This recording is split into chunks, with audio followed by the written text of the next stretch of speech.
The idea is you work for money. Otherwise, it's in violation of the 13th Amendment, which bans involuntary servitude and slavery.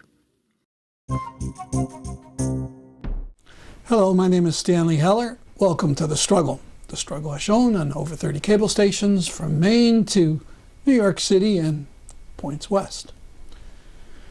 Trump and his crew are trying to overthrow the government of Venezuela. This is called a coup.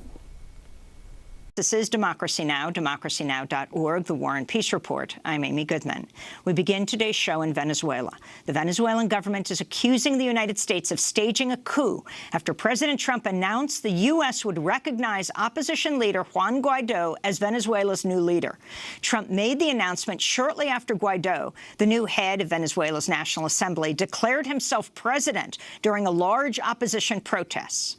Nicolas Maduro, who was recently sworn in to a second six-year term, responded to Trump's decision by breaking off relations with the United States.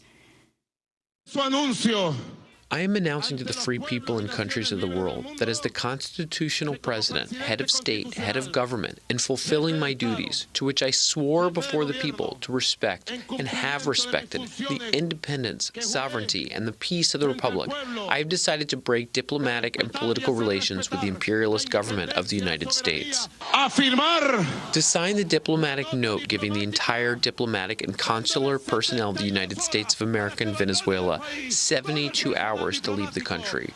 Miguel Tinker Salas is a historian and professor at Pomona College.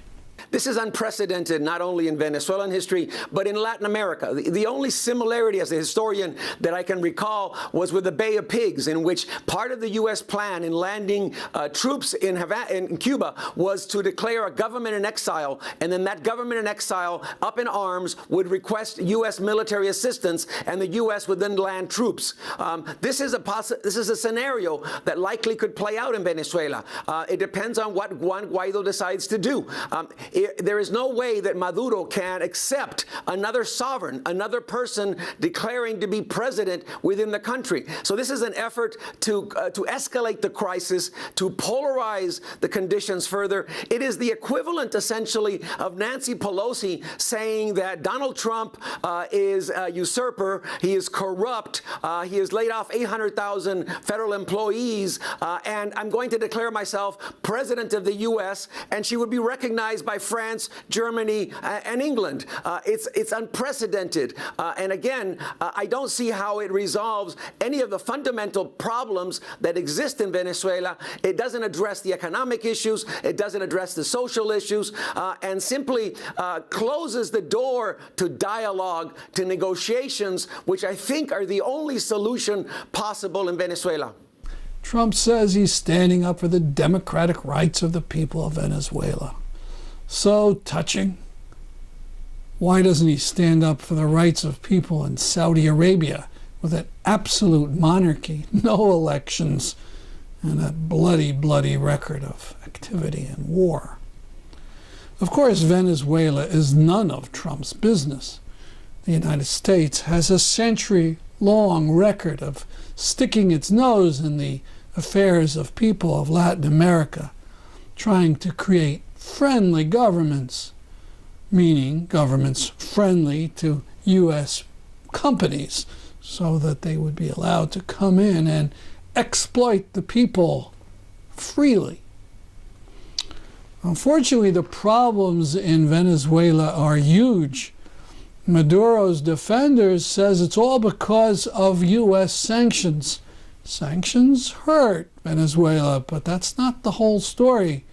Cuba has been under sanctions for over 50 years, and you don't see immense suffering, staggering oil prices, and scarcity. Trump says the problem is socialism. Well, the truth is, under Chavez and Maduro, there was a lot of money spent on poor people, and that's nice, but it isn't socialism. Now, with oil prices way down, The government has less money and no plan B except to throw the country open to more exploitation of its minerals, and that's not nearly enough. There are lots of desperate and unhappy people in Venezuela. The government's answer to that is repression, jailings, shootings, and a statement that the ruling group will never give up power. As usual, we have to do two things at once: fight the coup and stand with the struggles of the Venezuelan people. More about this on rpm.world.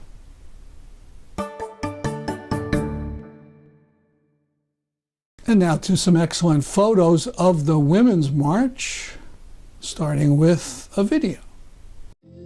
My identity, that's so complex because I feel like everyone is more than just one thing. So I'm a woman, I'm an immigrant, I'm married, I'm a student. I think that there's a lot of stereotypes connected to anyone's identity that is not the main one, you know. Y entonces mi arte también es sobre representación, representación de las personas que vienen de donde yo vengo, que hablan mi mismo lenguaje, de las mujeres latinas. También quiero traer eso a la marcha. I make the work thinking about everyone right now who really feels betrayed by America and really envision what it looks like and what's possible when we make deep connections to one another to fight against the systems that are really hurting people right now.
Just a minute to talk about some recent horrors in Palestine.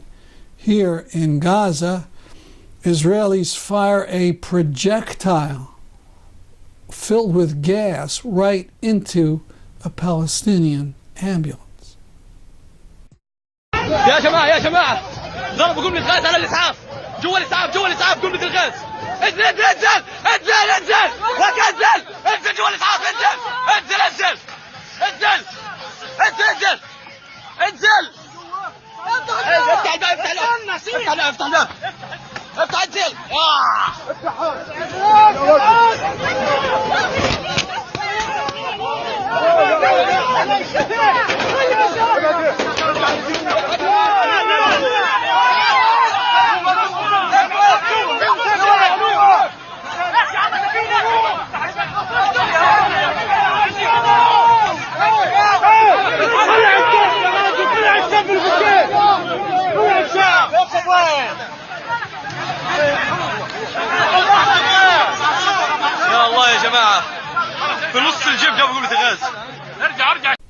And this young man, Ayman Othman, killed by Israelis January 25th in Silwad on the West Bank.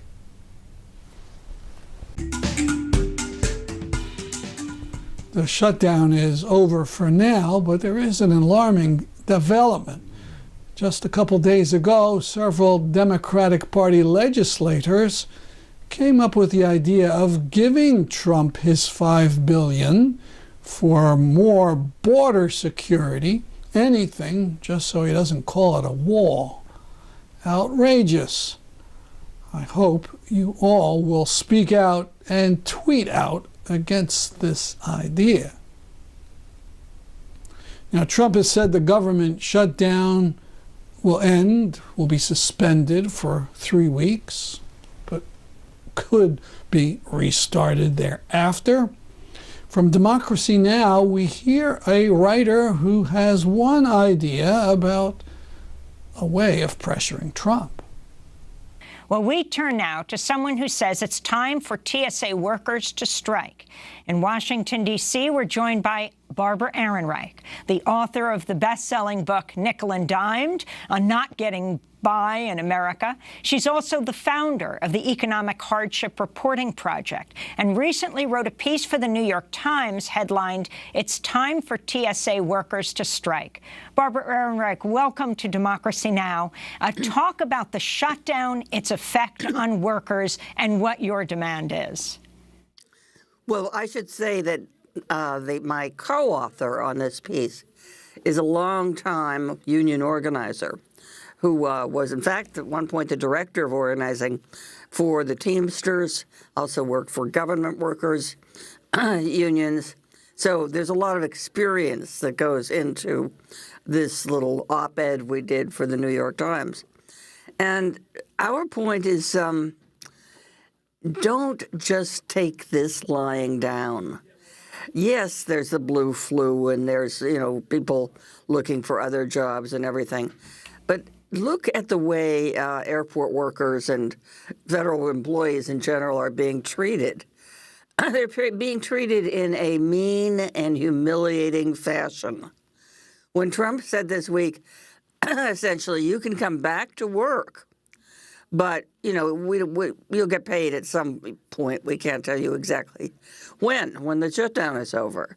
That's not how you respectfully treat American workers. The idea is you work for money. Otherwise, it's in violation of the 13th Amendment, which bans involuntary servitude and slavery. Is there a ban on federal workers striking? Yeah, there are plenty of bans. There were last year, 2018, when there were teachers' strikes all over the country, 5 different states. Those were illegal strikes, technically speaking. I mean, especially in the public sector, the right to strike has been so limited. So you have to go ahead anyway. In the 60s and in the 70s, there's a tremendous amount of public sector worker organizing, all illegal. Striking as well as organizing. So, I want to turn to Lamar Cobb, lead TSA officer at Baltimore Washington International Airport. I have a little 10-year-old daughter that is my pride and joy. She's my heart. I actually had to take her out of cheerleading because I didn't have the money to pay for her to continue it. It's hard. It is. It's as a man personally, and my daughter being my pride and joy. Meeting end meets, like, we don't make a lot like everybody think. Like, oh, you're supposed to have 3 to 6 months savings. But that's hard when you're not making that much to have 3 to 6 months savings and you have bills and you got to figure out if you want to pay your car payment or if you want to pay your rent or your life insurance. You have to basically pick options. It's been very hard, actually. Especially when you do it on your own, So that's Lamar Cobb, lead TSA officer at Baltimore Washington International Airport. What's astounding about all of this, Barbara, is that President Trump says he's doing this for national security. And yet among those who are hardest hit are those who enforce national security. The TSA workers, the border guards, the Coast Guard for the first time is not being paid. Well, yes, but please don't ask me to explain anything Trump does. You know, another element in all this, and I'm not being conspiratorial here, but one of the goals of the far right in this country for a long time has been to shrink government, or at least shrink the parts of government that they don't like, the parts like welfare, as they call it, or Social Security, et cetera. And that may be the part of the motivation and certainly part of the outcome of the shutdown. Because you have so many TSA workers, for example, and I focus on them because they're among the lowest paid of airport workers, not counting the people who push the wheelchairs and clean the bathrooms. But they, you know, they're low paid, and they have to eventually look for other work. And maybe that's the idea. Just shrink the workforce. And then you can say, well, we didn't do it. They walked away from the job. So You know, it's interesting you should raise this, Barbara. I wanted to turn now to Fox News, which, well, how they're covering the shutdown. In this clip, you'll hear Steve Doocy of Fox and Friends, but first, Fox contributor Charlie Hurt. You could shut down half of the government agencies, and literally it would be years, if it were not for the media, it would be years before the regular person, the normal, average, working American would even know that the department had been shut down in terms of, you know, how much it affects their lives. A lot of people across the country don't even notice that part of the federal government is shut down. Barbara Ehrenreich, your response. Well, I think a lot of people are noticing it. I mean, you think of all the groups affected, the contractors who, as you mentioned, Amy, actually had a sort of demonstration, the federal government contractors, and all their employees, which amounted to what? They estimated 4 million around the country? I mean, this is very significant. You're talking about outside Mitch McConnell's office, because these millions of people, of course, there was a much smaller group in front of McConnell's office, but they will never be paid. These are not workers that are paid directly by the government. Mm-hmm. No, the reverberations of this are very easy to see, certainly here in the Washington, D.C. area, which has so many government workers, federal workers. But there are things like food stamps that depend on being processed by federal agencies. So many things. Income tax collection, well, they've straightened that out a little bit because they need the money. But there's a huge impact. And if enough airport workers were to either walk away from the job or go on strike, that would shut down the airports, and that would just shut down the economy. We wouldn't, I think even Trump wouldn't let that last for more than a few hours. So that's one possibility. And I think that what we're saying in this op-ed piece is it's more dignified to strike than to be just used as pawns and then very quietly, one by one, walk away from the job perhaps, get a second or third job. There should be a collective action. There should be some sense of principle, just some response to the insulting way so many workers are being treated right now by Trump, which, you know, puts me in mind of the way he treated Jeff Sessions before before Jeff Sessions was thrown out, essentially. He tortured that man for months. And in a sense, we have that kind of humiliation process now going on with government workers. Oh, you can come to work, we just won't pay you. Bob Henley, the veteran labor reporter, wrote at Salon saying, why not a general strike in support of the 800,000 federal workers currently not receiving a paycheck? That's fine. You know, that's an awfully big undertaking. I think the iron is hot right now around these federal agencies. I don't know how, anybody want to call a general strike, I'll get behind it. But it's just a very hard kind of thing to do. I wanted to go to one of the agencies that has been shut down, talking about the various places in the country. I wanted to go to the Coast Guard. These are, very unusual. One branch of the military that'll be impacted by the government shutdown is the Coast Guard. Its 42,000 active duty members will miss a paycheck for the first time in history. The Coast Guard Support Program published a 5-page tip sheet titled Managing Your Finances During a Furlough, which was obtained by the Washington Post. The tip sheet suggests Coast Guard members stay financially afloat during the shutdown by holding a garage sale, babysitting, and dog walking. Barbara Ehrenreich. They're also, of course, setting up food banks throughout the country. Well, actually, the Coast Guard had to take that down off its website because they had so much mockery at the suggestion that workers could support themselves by dog walking and garage sales. No, this is laughable, insulting responses. I think in one way, a strike might be a good thing, is it would help to reignite the old, fighting spirit of American labor. I come from a tradition of union people who did not take certain kinds of crap. They just, that's it. At a certain point, you go on strike and assert your dignity and make your demands and your problems known to the general public in every way you can.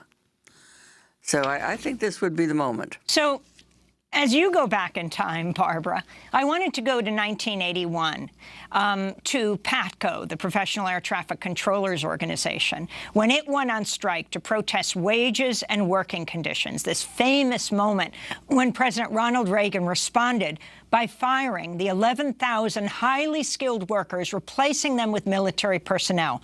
This is Reagan speaking August 3rd, 1981. I must tell those who failed to report for duty this morning, they are in violation of the law, and if they do not report for work within 48 hours, they have forfeited their jobs and will be terminated. That's President Reagan in 1981, breaking PATCO. Describe what happened next. Well, the impact of PATCO was to terrify the unions. After that, there was much less talk of strikes. And the ghost of PATCO hangs over the unions today. Say anything about the need for a possible strike, and, somebody's going to say, but look what happened to PATCO. My biggest response to that is to go from from 1981 to 2018, when we saw a wave of strikes around the country, teacher strikes. And as I mentioned, those were, in most cases, illegal strikes. And people did it anyway, and that inspired or helped inspire other forms of labor militancy. When people see that someone stands up to gross injustice and insulting behavior, then that person is empowered to stand up too.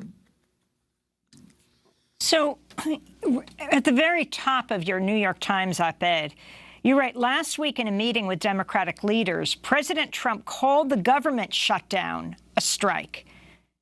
He called the government shutdown the strike. Can you explain this? Oh, God. No, I can't explain that. But it was like some desperate effort to shift the blame. You know, he's always blaming the Democrats for the shutdown, and here he made a stupid bid to blame the workers themselves for the shutdown. So, you know, I'm saying, why not just call it a strike? You're not being paid anyway, and maybe you will come out of this with greater power over the conditions of your work.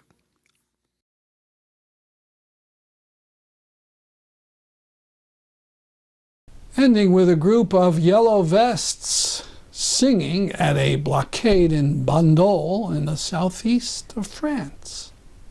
No matter how far, don't worry, baby. Call out my name, I'll be there in a hurry. You don't have to worry, 'cause baby, there ain't no mountain high enough, ain't nobody low enough, ain't no river wide enough to keep me from getting to you, babe. Remember the day I met you, I told you you can always come on, darling. The day I'm in the mouth, I'll be there when you want me, so please don't hide. Ain't no mountain high enough, ain't nobody low enough, ain't no river wide enough to keep me from getting to you, babe. And no way, no way, no way, no way, I can't stop me, baby.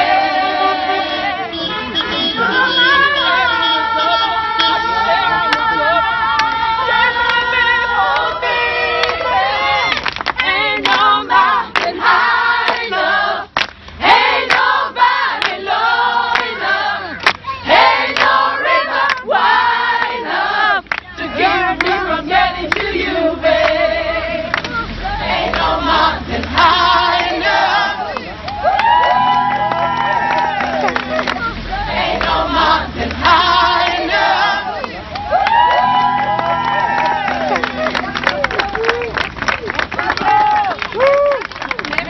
That's our program for today. See you next week at this time. I'm Stanley Heller for The Struggle.